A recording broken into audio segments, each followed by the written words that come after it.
remember having a discussion or a debate with Minister Rabbit in relation to ring fencing funds, and I was looking for the carbon tax fund to be ring fenced, and I was told that it was never done and it wasn't possible. Yet you know, and I know, and everyone else here knows, that the local government fund was taken from a ring fenced motor taxation fund. The reality of it is, this is not about motor tax. It's not about carbon tax. It's not about property tax. What it is it's a different name for collecting general taxation that goes into a general pot. There may well be the property tax, if it takes in as much as it does, may be predominantly spent at local government level, but there's 35% that I don't see there's a whole lot of guarantee about in relation to that.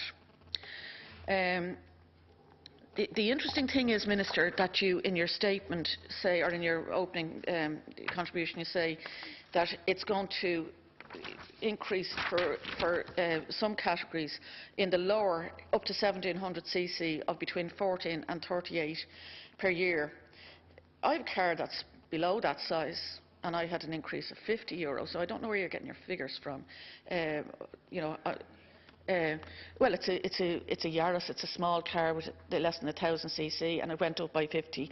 I don't imagine that it's going to destroy the planet on its own.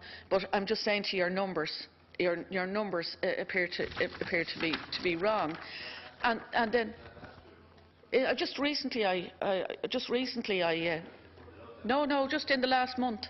Just in the last month, Minister, just a practical example of it.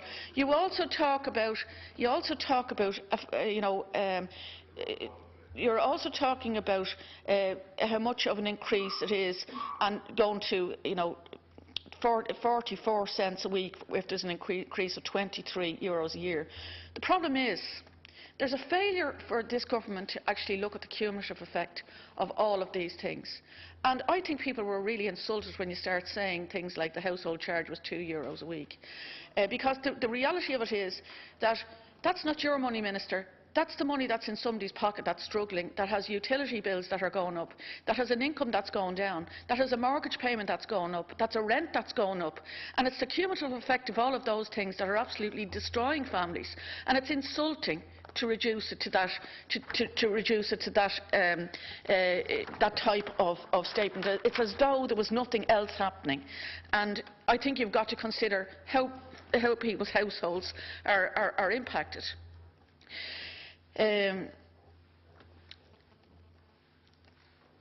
As I said, many people have no choice but to use their cars. Many of the public transport routes are being discontinued, or you're finding towns bypassed because of cost-saving measures, because obviously the like of the national transport provider is in a serious deficit situation, and some of these services can only be viably delivered if they're subsidised, and there isn't the ability to subsidise that. We also have, and it's not of your making, Minister, but we also have a settlement pattern that is an unsustainable settlement pattern with, I think, some of the largest per capita. It's certainly one of the largest road mileage systems in the world because of the way our settlement pattern has developed. But that brings with itself a need for road maintenance that has to be taken into account. There's something like 700,000 people travel to and from school or work by car every day. In parts of Kildare, about 2/3 of people commute. Combined with high fuel prices and falling wages, this does impose additional and serious additional financial pressure. RTE did a programme there not that long ago about Rochford Bridge, which is seen as a dormitory town, ironically. But it's showing how people are failing to even be in a position to seek work because of the costs of the prohibitive costs of transport. Most of them can only rely on private transport. And I think we've got to look at this in a broader sense.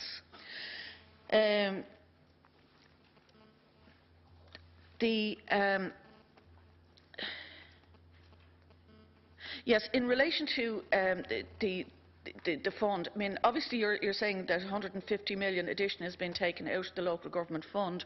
I remember the advertisements that were placed by your department last year when there was a pressure for people to pay the household charge, and there was all sorts of wrong claims made about how this was going to go towards maintaining parks and playgrounds and all sorts of things.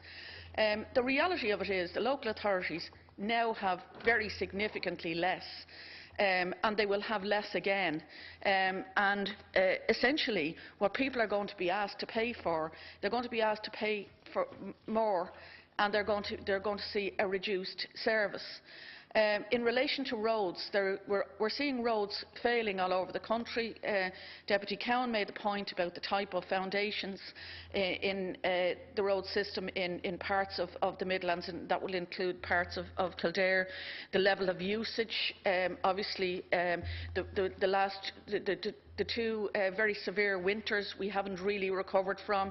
And indeed, I can see us going back to doing what a predecessor of yours did, Minister, in a few years to come, if the roads are neglected in the way they were, and that is that we'll I'll quote, we'll go back to having a war on potholes, because we're starting to see them appear and appearing in numbers, and there's competition around the country, as you know, in relation to some of the more extreme cases. Grants for road maintenance have fallen from 363 million in 2007 to 232 million this year. Local authorities contributed 406 million from their budgets on regional and local roads in 2008. This has fallen to 175 million last year. And I don't think they're willingly decreasing the amount. I think that they have no choice but to decrease the amount, because in many cases the level of discretionary funds is such that they simply don't have the money to spend. After wages, heat and light, insurance, running wastewater treatment plants and all of the rest of it, after that is decided, clearly then you see what's available in terms of the roads fund.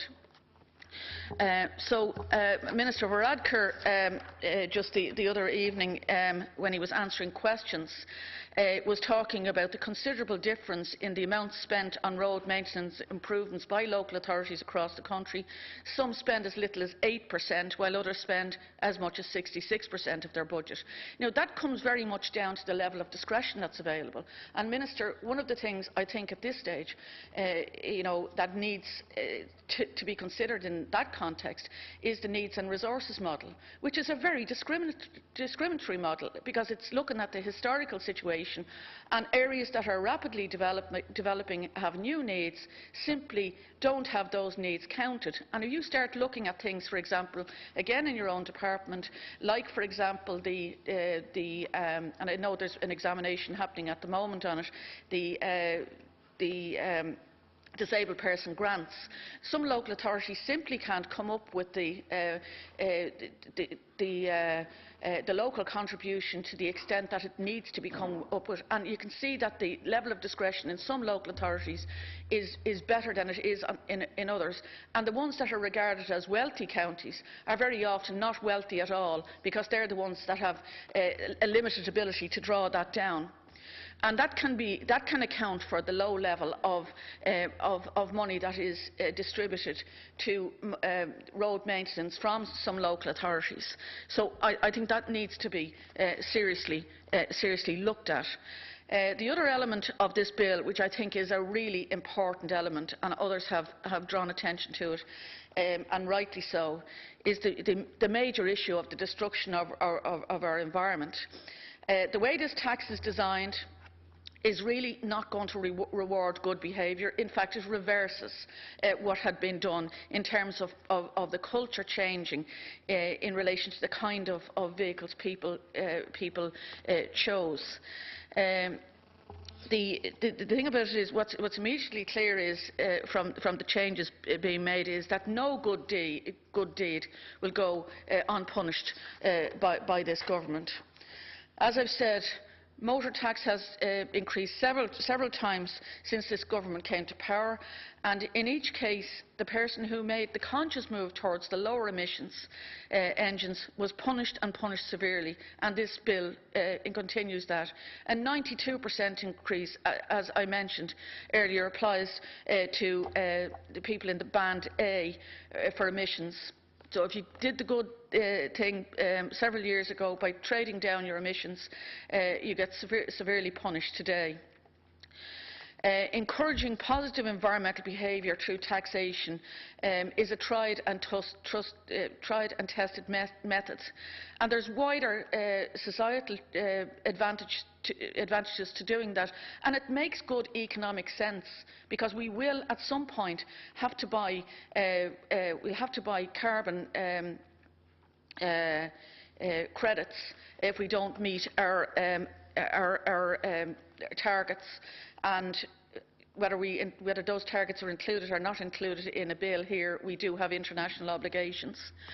But such taxation requires trust on the part of the taxpayer. And the reality of it is that that trust is being destroyed by the approach that is being taken, because we're not rewarding positive behaviour. This is the same, obviously, approach with regard to carbon tax.